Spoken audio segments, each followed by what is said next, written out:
any ethnic or tribal identity at heart. Also, do you see the relationship between us brothers and sisters here on this side of the Atlantic and the brothers and sisters you're speaking specifically in the UK? Is our relationship getting better, or could it be better? Or from what I'm feeling now, I truly believe that we know now, just as you said, we're going to have to come together to do whatever it takes to get the oppressor out of our land. But how do you feel about the relationship that we have now, where we should be if we shouldn't be where we are now, and how soon do you feel, if you feel, that our liberation may come? Excellent question, Brother Ali. I would respond to that in this way. There is little that I am personally aware of that would indicate that we are moving with any amount of dispatch in the direction of really actually joining forces across national and especially oceanic boundaries.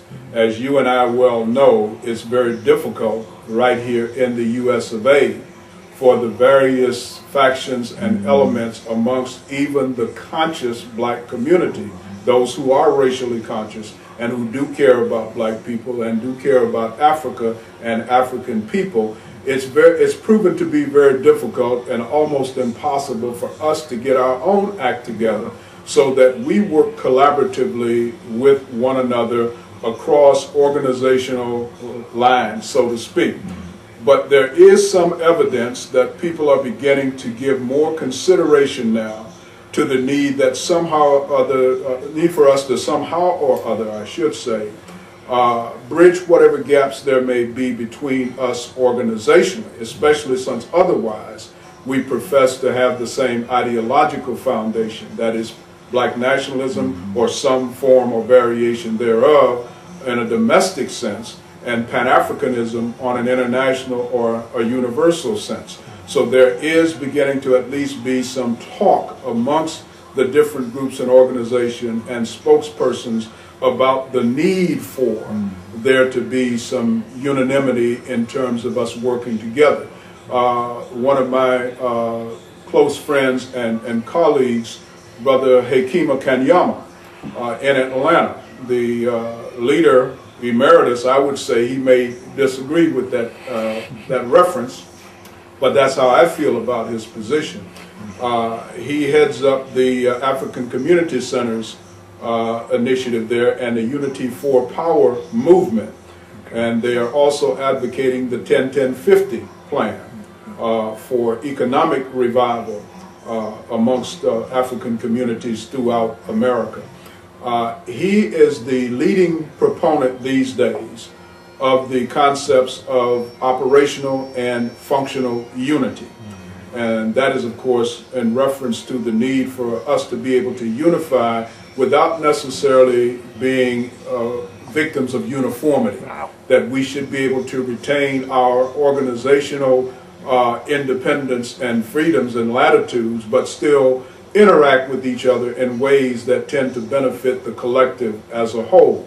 So hopefully more brothers and sisters will join with me in recognizing the sort of rightful position of Brother Hekima Kanyama as our overlord, if you will, as our principal spokesperson and leader, advocating this particular approach to unity, specifically operational unity and functional unity, where we function together in unity while retaining our own separate organizational ties and affiliations if we choose.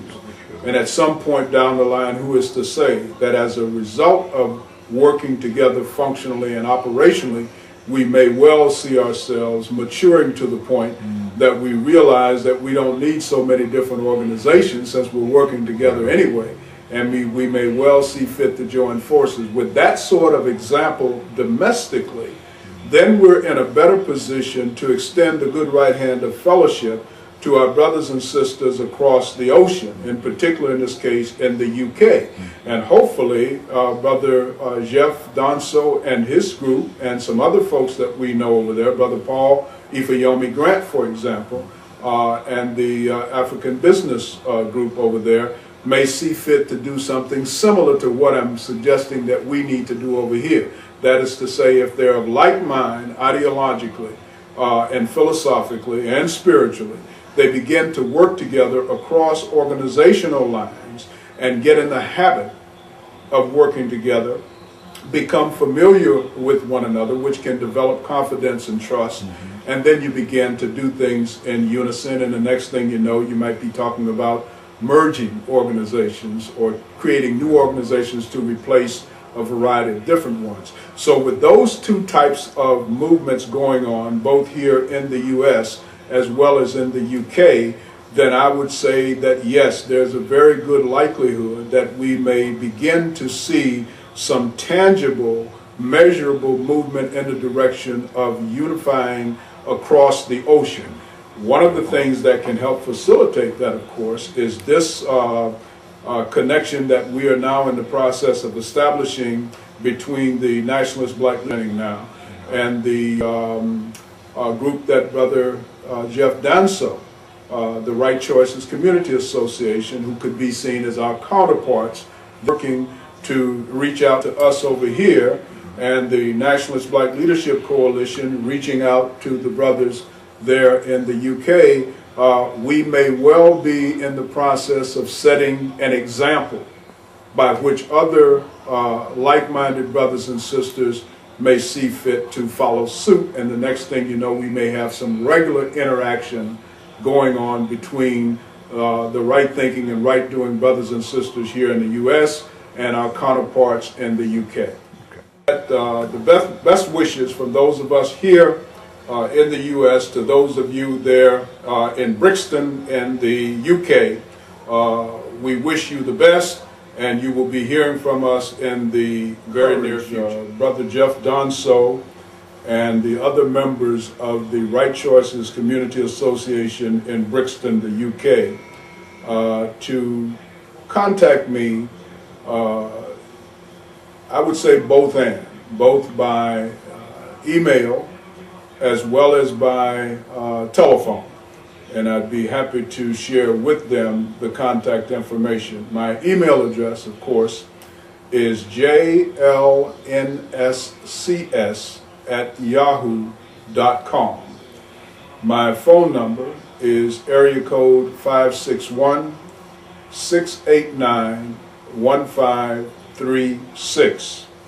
I would also encourage the brothers and sisters in the UK to visit our website, or my personal website, if they have not done so already, as well as the website for our school, the Joseph Littles and Guzo Saba Charter School.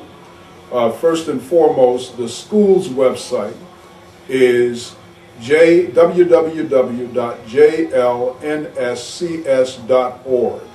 That's www.jlnscs.org. And you can find out what it is that we're doing at the school and the way we're approaching it and why we approach it the way that we do. In addition to that, my personal website is www.amefika.com. www.amefika.com, and that's my personal website. And again, my phone number is area code 561-689-1536, and I encourage the brothers and sisters in the UK who come across this video to reach out and make contact with me directly or through Brother Donso and the Right Choices Community Association. Once again, brother, we appreciate you, and we hope to do this again. Thanks again, brother.